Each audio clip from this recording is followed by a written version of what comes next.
सोचिए, अगर किसी घर में एक ही समय पर शादी की शहनाइयां भी बज रही हों और दूसरी तरफ सच का ऐसा तूफान उठ रहा हो जो पूरे परिवार की नींव हिला सकता है, तो क्या होगा?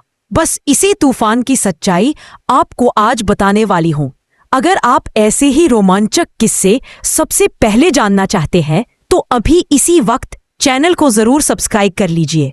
अब आइए उस कहानी में उतरते हैं जहां हर पल कुछ उल्टा सीधा हो रहा है, जहां हर व्यक्ति अपने दिल में कोई ना कोई राज छुपाए बैठा है। और सबसे बड़ी बात, जिस शादी को देखने के लिए पूरा परिवार उत्साहित है, शायद वही शादी इस घर की पूरी किस्मत बदल देगी। इसलिए वीडियो के आखिर तक जुड़े रहिए। और हाँ, बीच बीच में याद दिलाती रहूंगी कि सब्सक्राइब करना मत भूलिएगा। तो कहानी शुरू होती है उस पल से जब सबको उम्मीद थी कि देव की शादी के मंडप में बस खुशियां ही खुशियां होंगी। लोग तैयारियों में लगे हुए थे, घर में रोशनियों की चमक थी और हर तरफ शोर था।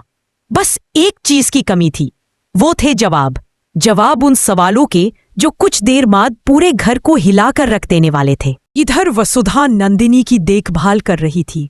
नंदिनी की हालत ऐसी थी कि कोई और होता तो घबरा जाता, लेकिन वसुधा तो वसुधा है, दिल से नरम और जिम्मेदारी से कभी पीछे नहीं हटने वाली।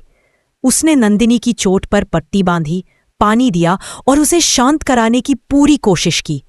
उसके चेहरे पर साफ दिख रहा था कि वह किसी को तकलीफ में देख ही नहीं सकती। लेकिन ठीक उसी समय वहां पहुंची सारिका। जैसे ही उसकी नजर नंदिनी पर पड़ी, उसकी आंखें फैल गई। वो हैरान, गुस्से में और डर से मिली हुई आवाज में बोली, अगर नंदिनी यहां है तो फिर मंडप में कौन बैठा है देव के साथ? उसके सवाल में शक था, डर था और शायद थोड़ा सा एहसास भी कि कुछ बहुत बड़ा गड़बड़ हो चुका है। वसुधा ने उसे शांत करने की कोशिश की, लेकिन सारिका सुने तब ना। जैसे कोई पहाड़ फट पड़ा हो वैसे वह चिल्लाने लगी, मैं अभी जाकर भाभी को बुलाकर लाती हूं, अभी सबको सच बता दूंगी, अभी सबके सामने भांडा फोड़ दूंगी। जैसे ही वह कमरे से बाहर निकलने को हुई, हवा तक ठहर गई। उसके कदम अभी दरवाजे तक ही पहुंचे थे कि एक कदम भी आगे बढ़ाया ना तो जान से जाओगी। वह पल किसी दुस्वप्न से कम नहीं था। जिस शांति की उम्मीद शादी वाले घर में होती है, यहां तो दहशत ने डेरा डाल लिया था। सारिका की सांस अटक गई।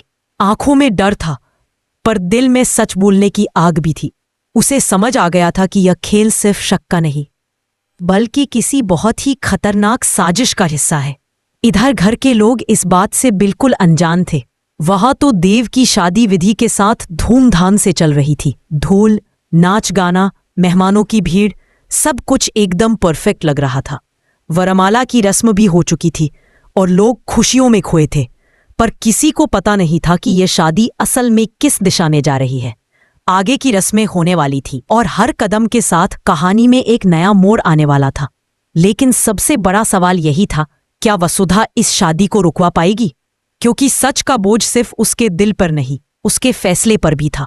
उसे तय करना था कि परिवार को बचाने के लिए किस हद तक जाना सही होगा, और उसकी मुश्किलें यही खत्म नहीं हुई थी। दूसरी तरफ विधि का असली रूप भी सामने आने लगा था, जिस लड़की को सब शरीफ समझते। उधर अविनाश और बाकी लोग कोशिश में लगे थे कि सच सामने आए, लेकिन साजिशों का खेल इतना मजबूत था कि किसी की कोशिश पूरी नहीं पड़ रही थी। हर तरफ बस फरेब, डर और झूठ की दीवार खड़ी थी, और इसी दीवार को तोड़ने के लिए वसुधा को हिम्मत जुटानी थी। कहानी का हर पल अब पहले से ज्यादा खतरनाक, ज्यादा रोमांचक और ज्यादा अनिश्चित होता जा रहा था। बस इतना यकीन था कि अगला कदम किसका भारी पड़ेगा, ये अभी किसी को भी नहीं पता। इसलिए जुड़े रहिए। और हाँ, अगर अभी तक आपने चैनल को सब्सक्राइब नहीं किया है तो तुरंत कर लीजिए, क्योंकि ऐसे ट्विस्ट आप मिस नहीं कर सकते। आगे जो होने वाला है वो शायद इस पूरे घर की तस्वीर ही बदल दे। और अब आप भी बताइए, आपको क्या लगता है, क्या वसुधा समय रहते इस शादी को रोक पाएगी, या फिर देव और विधि की ये शादी सचमुच हो जाएगी? अपनी राय कमेंट में जरूर बताइए।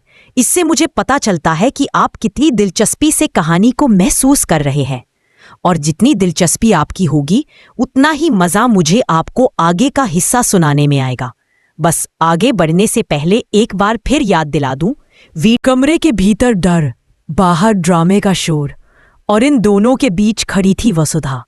उसके चेहरे पर चिंता की लकीरें गहरी होती जा रही थी। उसे पता था कि अब वक्त हाथ से निकलता जा रहा है। हर रस्म के साथ देव और विधि का रिश्ता एक कदम और आगे बढ़ रहा था, और अगर उसने कुछ नहीं किया तो सब खत्म हो जाएगा। लेकिन क्या अकेली वसुधा इतना बड़ा कदम उठा सकती थी? उधर सारिका अब भी करणवीर की तलवार के साये में थी। वह चाह रही थी कि किसी तरह वो बचकर निकल जाए, किसी को बता दे कि मंडप में जो बैठी है वह नंदिनी नहीं है। लेकिन करणवीर का पागलपन किसी को भी सांस लेने तक की इजाजत नहीं देता था। उसकी आंखों में नफरत भरी थी, जैसे वह किसी भी पल सारिका को खत्म कर सकता हो। धीरे धीरे सारिका ने हिम्मत जुटाई। डर से कांपते हुए भी उसने करणवीर की आंखों में देखा और बोली, तुम सच्चाई को कितनी भी देर छुपा लो, लेकिन एक दिन सब पता चल ही जाएगा। करणवीर की मुस्कान और भी डरावनी हो गई। मैं सच्चाई को छुपाऊंगा नहीं, उसे हमेशा के लिए मिटा दूंगा, उसने कहा। वहीं दूसरी तरफ घर की बड़ी बूढ़िया रस्मों को निभाने में लगी थी। सभी को लग रहा था कि आज का दिन दुंदो। डर भी, और ये बात विधि ने तुरंत भांप ली। उसने दिव्या की तरफ देखकर धीमे मगर तीखे स्वर में कहा, दूर रहना बेहतर है। जो हो रहा है उसे होने दो, और हाँ, किसी को भी हीरो बनने का शौक मत करना। दिव्या का दिल एक पल को दहला, मगर उसने खुद को संभाल लिया। जो सच है वो सामने आकर ही रहेगा, उसने शांत लेकिन दृढ़ आवाज में जवाब दिया। विधि ने होठों पर हल्की स्मित लाई और बोली, सच या सच जैसा तुम सोचती हो, फर्क बहुत बड़ा है। उधर वसुधा ने आखिरकार ठान लिया था कि अब और इंतजार नहीं। वह कमरे से बाहर निकलने ही वाली थी कि अचानक उसे किसी के कदमों की आहट सुनाई दी। एक पल को तो उसे लगा कि कहीं करणवीर तो नहीं, लेकिन वह अविनाश था। वसु, तुम यहां क्या कर रही हो? और नंदिनी को यह चोट कैसे लगी? अविनाश के सवाल में डर भी था, गुस्सा भी, और सबसे ज्यादा चिंता। वसुधा ने गहरी सांस ली और बोली, अविनाश, बात बहुत बड़ी है, और अगर हम अभी कुछ नहीं करेंगे तो सब खत्म हो जाएगा। ये शादी नहीं होनी चाहिए। लेकिन क्यों? वसुधा ने पूरा सच बताने के लिए सिर्फ इतना कहा, क्योंकि मंडप में बैठी लड़की नंदिनी नहीं है। यह सुनते ही वसुधा और अविनाश दोनों एक दूसरे को देखकर तेजी से बाहर भागे।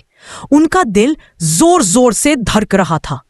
उन्हें लगा था कि शायद सच सामने आ गया है, लेकिन जो दृश्य उन्हें देखने को मिला वह सन्न कर देने वाला था। मंडप के पास खड़ी थी विधि। उसके चेहरे पर पागलपन सा गुस्सा था। लोग उसे शांत कराने की कोशिश कर रहे थे। देव घबराया हुआ खड़ा था, ढोल रुक चुके थे। पंडित मंत्र आधे में ही छोड़कर खड़े थे। विधि चिल्ला रही थी, किसी को भी मेरे और देव के बीच नहीं आने दूंगी। ये शादी होगी, अभी होगी, और जो भी इसके खिलाफ जाएगा वो अंजाम भी जानता होगा।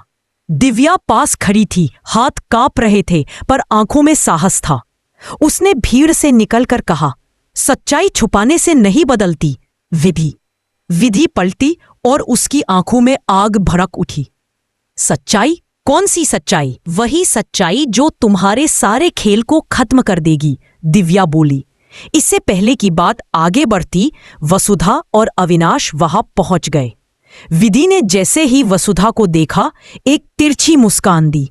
अच्छा, तो असली खेल की खिलाड़ी आ ही गई। वसुधा ने आगे बढ़कर कहा, विधि, अब ये नाटक बंद करो।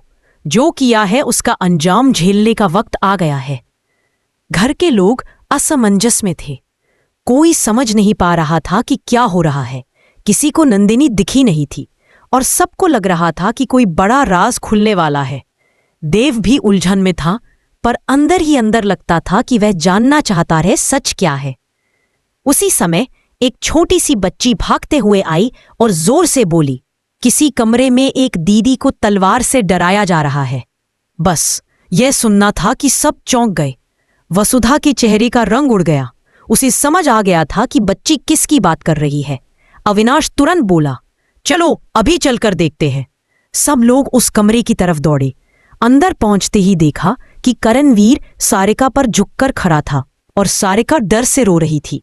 तलवार अब भी उसके गले पर थी। सभी के पहुंचते ही करणवीर ने घूर कर देखा, पर अब वह अकेला था।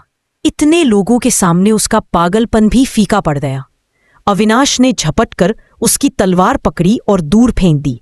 सारिका जैसे मौत के मुंह से वापस आई। वह रोते हुए बोली, वो सब झूठ है, मंडप में नंदिनी नहीं है। उसे नंदिनी की आंखों में कृतज्ञता थी। सारिका ने वसुधा का हाथ पकड़कर कहा, हिम्मत नहीं दिखाई होती ना तो पता नहीं क्या हो जाता। वसुधा मुस्कुराई और बोली, गलत को रोकना जरूरी था, बस इतना ही किया।